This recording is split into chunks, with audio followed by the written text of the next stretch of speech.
Hey, Nietzsche, what are the primary colors? Red, yellow, and blue. Okay. Good things come in Threes. Athos, Porthos, and Aramis. The Three Musketeers. This is a three thing. Are we doing a triple snap review? No, we're not doing a triple snap review, but you do have a good memory, and you're right about the threes. This is a snap review for Trio. Oh, snap. It's another snap review from the Family Gamers. Trio is a card game for 3 to 6 players by Kaya Miyano that plays in 15 minutes or less. The box says it's for ages 8 and up, and since there's no reading, only putting numbers in order, younger kids could play too. It's published in the US by the new publisher Happy Camper Games. So, Anitra, let's talk about the art in Trio. Trio's components are incredibly simple. It's 36 bright, colorful cards, illustrated by Laura Michaud.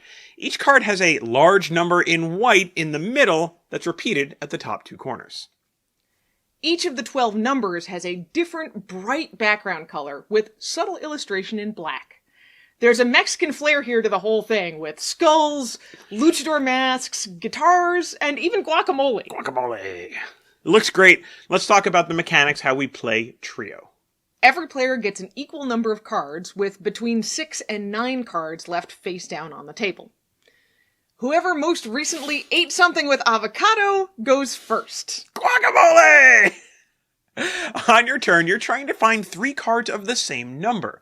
You may flip one of the cards that's face down on the table, or you can ask anyone at the table to reveal their highest or their lowest number, including yourself. That's right, even you are limited to playing the highest or lowest card in your hand.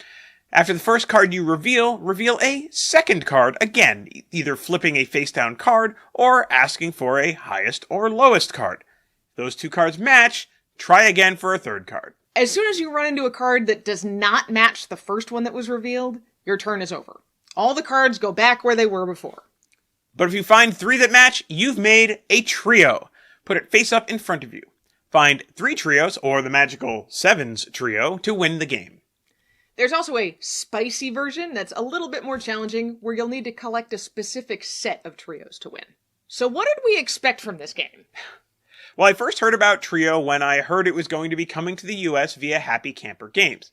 Even though Happy Camper is a new publisher, their gaming DNA runs deep, and I knew instantly from the people that were involved that I had to play this game. I expect it to be light, and I expect it to be easy to get in and out. The first time I ever heard of Trio was when a friend invited me to play it online on Board Game Arena. All I knew was that it was a card game that played pretty quickly. I really enjoyed it after my first play, and I was really excited when I heard the US localization of Trio was going to be the debut game for Happy Camper. But as always, there were some surprises when we started playing. Anitra, what surprised you about Trio? After my first play, I thought Trio was going to be mostly a memory game. But it turns out there's a little bit of deduction and a lot of luck involved too.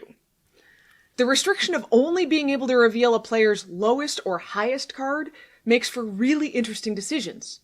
Sometimes you'll see a pair of 6s that match one in the middle of your hand.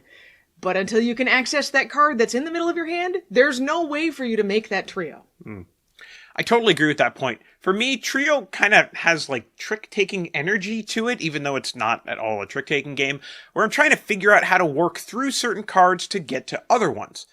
But then the memory aspect has my brain working in a completely different way, less calculating, more memory.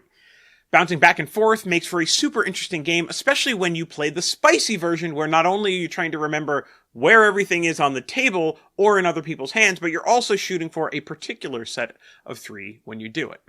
Like you said, there is a little bit of luck here. Sometimes the cards just come out such that it makes for an easy pairing? Triple. Easy triple. And so if you have gamers who really get upset about perceived unfairness, it's a good idea to set expectations with a game like this. But again, the stakes are so low here, it shouldn't really matter. Just shuffle up the cards and play it again. We recommend Trio as a quick game for families to play. Some might call it a filler game, but I think it's especially great for busy families who want to play games together but don't have a lot of time. It feels like a classic light card game with its combination of memory, deduction, and luck. But make sure you've got at least 3 players to play. We're going to give Trio 4.5 trios, which is like 1.5 trios. Yes. 4.5 trios out of 5. And that's Trio In a snap.